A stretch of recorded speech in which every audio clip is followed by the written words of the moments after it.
Real talk lang, huwag mong pinagloloko ang independent woman. Mas takot yan mawalan ng pera kaysa mawalan ng lalaki. Kasi hindi siya clingy, hindi siya nagmamakaawa, hindi siya naghahabol. May sarili siyang kita, may sarili siyang plano, may sarili siyang mundo bago ka pa dumating.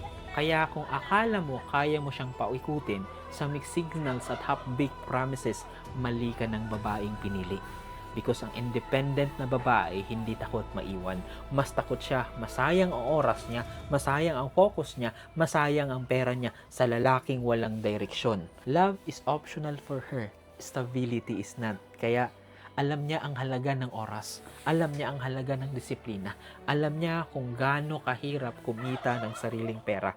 Kaya hindi siya basta-basta mag-i-invest ng emotion sa lalaking walang ambag kundi problema lang. Kaya tandaan nyo, hindi siya cold, hindi siya mataas ang ego. May standard lang talaga siya. At kapag nakita niyang mas magiging liability ka kaysa partner, aalis siya na walang drama. Kasi ang independent woman, hindi ka kailangan, pinipili ka lang. Kaya kung nandyan ka sa buhay niya, huwag mong abusuhin ang tiwala niya. Dahil sa oras na piliin niya ang peace at pera niya kaysa sa'yo, hindi ka na talaga makakahabol.